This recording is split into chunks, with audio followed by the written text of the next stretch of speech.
Hi there, I wanted to share an art activity that I used to do when I was teaching to help teach the story of Joseph. We just finished up a story in the Bible, and it is one of the most amazing stories of God's provision and how God wants us to live our lives. So I wanted to share this activity with you. This is something that you might be able to do at home. I used to do this with first graders, but I've done it with as young as kindergarten, as old as like 5th and 6th grade. And if you have a really advanced artist in your home who's a little younger than kindergarten, they might even be able to do this with some help. So I wanted to show this to you, and then maybe you can try it at home and create something that will help you to remember the story. So here are the supplies that you'll need for this activity. First thing I have is a white or colored piece of paper. This is just a normal 5x11 like copy paper. I'm using a color, but you could use white. And then I have some strips of colored paper. You can have colored paper, or you could use paper that your kids have colored. But for this activity, it helps if they're pretty colorful and noticeable. It's going to make the end result look pretty awesome. You'll also need some scissors. You might need a ruler or something straight to draw an edge on, and you might need some glue at the end. So to do this activity, to set it up, we're going to start by taking this piece of paper and folding it in half, hamburger style, so that the short ends go together. And I'm going to just use my fingernail to make sure that's really, really folded. And then what I'm going to do, and this part is super, super important, I'm going to draw a line about an inch up. I'm going to use my ruler, or you can eyeball an inch if you're pretty good at eyeballing. And I'm going to draw this on the open, not the folded edge, the open edge of the paper. And I'll use my ruler to go straight across. It's not a great line. I'm going to go over it one more time. You use this with a pen or a pencil. I've got this dark line right here. So then I'm going to take my scissors, and again, you could put lines on yourself, or you can just kind of eyeball it. I'm going to eyeball it, and I'm going to cut from the fold right up to this line. I'm going to keep my cuts about an inch and a half apart. You don't want them to be too narrow. It's going to be too hard for the kids, and you're more likely to have those come apart. If you have a kid that's pretty good at crafts, they are totally capable of doing this part themselves. I used to teach it so that the kids would do some of this themselves. What you should have at the end is kind of an accordion folded paper right here. So it's got slits in it. And what we're going to be doing is we're going to be weaving as I tell the story. So in order to weave, weaving is how we make cloth. Cloth is a kind of important part of the story. And what you do to weave something is you start by going over and under and over and under. So we'll do it over, under, over the next slat, under the next one after that, over the slat, under the slat, over and under. So that's how we do weaving. The next one we do, we're going to alternate. So it starts under, over, under, over. So I'm going to do this as I tell the story of Joseph. So Joseph is one of 12 brothers, which is a whole messy story in and of itself. Joseph grows up on a pretty big farm with his father Jacob, and he is the favorite brother because he's the oldest son of Jacob's favorite wife. Sometimes the Bible tells us how not to live our lives, and so this is one of those situations. And Joseph is the favorite son, but he's number 10 out of 12. Or back then, if you were the oldest son, you would inherit everything. If you were the youngest son, you wouldn't inherit anything. And Jacob should have given all of his stuff to his older son, so he chose to give it to Joseph instead. And to signify that, he made him a very fancy coat with either a lot of colors or long sleeves, depends on what version you're reading. But the coat meant that he wasn't going to have to do any work, and the big brothers were going to have to serve him. And to make matters worse, Joseph would have these crazy dreams at night where he would dream that, so we're going to use blue because he's dreaming. He would dream that the older brothers were bowing down to him, and even his father and his mother. And when his family heard that, they were like, no thank you, you're not the one in charge, you're like number 10 out of 12, get it together. But the father just loved this kid, Jacob, loved this kid, and was so blind to what the brothers were saying that it kind of got out of hand. So the brothers decided they were going to take matters into their own hand, and it got a little violent, which is why we're using red.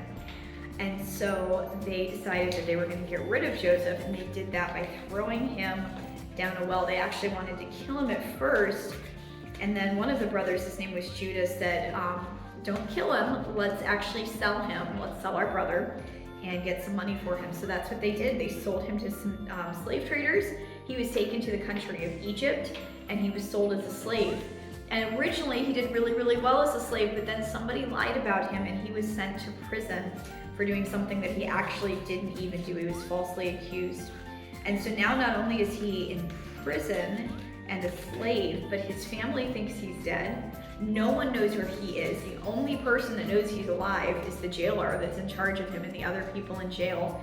And Egyptian jails are not like the sort of place where you could like write a letter home or anything. He's basically in a pit in the ground. And so he's gone from being the favorite son who's going to inherit his dad's great big farm to being literally in the darkest, scariest, saddest place you can imagine. And so he's there for a long time. It's a very dark part of the story. And after several years, that ability that he has to hear from God through dreams comes back. So while he's in prison, God still has not forgotten him. And the amazing thing about the story is that Joseph is still clinging tightly to God. He hasn't like turned away from God and said, you know what, you didn't help me.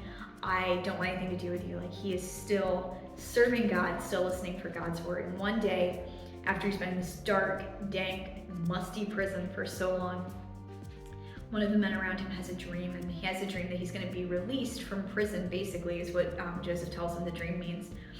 And Joseph says, when you get released, don't forget about me. Tell Pharaoh, tell whoever is in charge, do what you can to get me out of here, because I'm not supposed to be in this prison. I didn't do anything wrong. And the guy gets released, and he's like, great, awesome. And Joseph is thinking maybe something good's going to happen, but then the guy forgets about Joseph. And Joseph probably would have stayed there if it hadn't been for God sending Pharaoh a dream. And so one night Pharaoh has a dream that he's seeing all of these wheat plants, and they're growing by the side of the river, and then a wind comes along, and these 7 like skinny heads of wheat come up and eat the original nice heads of wheat. The same thing happens with cows. Pharaoh has a dream about these 7 healthy cows that get eaten by 7 skinny cows, and he is freaked out by this dream. And so he is asking all of his advisors, what do you know about this dream? Nobody can interpret it for him until this guy that had been released is like, oh, there's this dude in prison that could totally help you. And so they go and get Joseph out of prison. He interprets the dream. He says, we're gonna have 7 years of really, really good crops, followed by 7 years of bad crops. And so if you let somebody in charge collect all the extra food, you can live off that during the 7 bad years. And Pharaoh's like, that's a great idea. I think you're the guy to do that. And so they end up promoting Joseph to the second in command to the Pharaoh. And so now he is basically the king of the whole country, except for the Pharaoh. He gets a fancy house, he gets married, everything looks really, really great. But God is not done with this story. And even though everybody else in his family thinks he's dead, God is looking out for him. So the final piece of this story is that Joseph's family ends up needing food. So Joseph is now the second in command to Pharaoh. And so when they come looking for food in Egypt, the person they have to talk to is Joseph, the brother that they sold, which is just one of the best parts of any Bible story ever. And so he looks at them and he's like, I think you're spies. They're not actually, he obviously knows that they're not spies, it's his brothers. And so he does this whole big trickery thing. You should definitely read it in the Bible if you're not familiar with this thing. Basically tricks them into finding out if his youngest brother has been taken care of and if he can trust them. And at the very end, he's actually threatening to take his younger brother and keep him. I think he's trying to rescue him. And Judah, the same brother that said, let's throw him in the well, is actually the one that says, take me instead. Don't take my younger brother, take me instead. It would kill my father. And in that moment, Joseph starts crying and he reveals who he is. And he says, go back and get my father. I want you all to come live with me.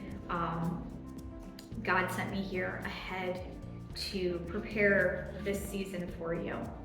And so when we started out with this story, it was all cut up and gross. Joseph had to go through horrible things. He was removed from his family. He was thrown in prison.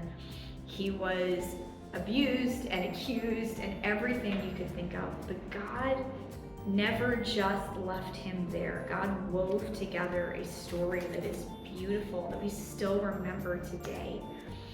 And so when we allow God to take each piece of our story, our family, our dreams, our heartaches, our forgottenness and our loneliness, our triumphs and our redemption, when we allow God to have those things, He's going to make something beautiful out of it. So this is how I used to teach the story of Joseph. This is something you easily can do at home. I will tell you, weaving is a tricky concept for some kids. So this is teaching patterns, it's teaching thinking ahead, and it's teaching some fine motor and dexterity skills. So if you have a kid that's working on that, I definitely recommend doing this together. Right now what I'm going to do is just glue down these little pieces so that they don't come up. A couple of ways that you can extend this at home is you can have everybody make their own and then share about some experiences that God has woven together in your life. Parents, I encourage you, one of the best things you can do for your kids is to tell them your stories. Tell them your heartaches and your triumphs and your failures, and let them learn how God has been faithful in your life so that they can expect God to be faithful in their lives. That's one of the most powerful things you can do as a parent. This is a beautiful visual reminder. You can use this as a placemat or as a card even. There's lots of different things you can do this. But this is a great way to help kids to understand the story of Joseph just a little bit more deeply.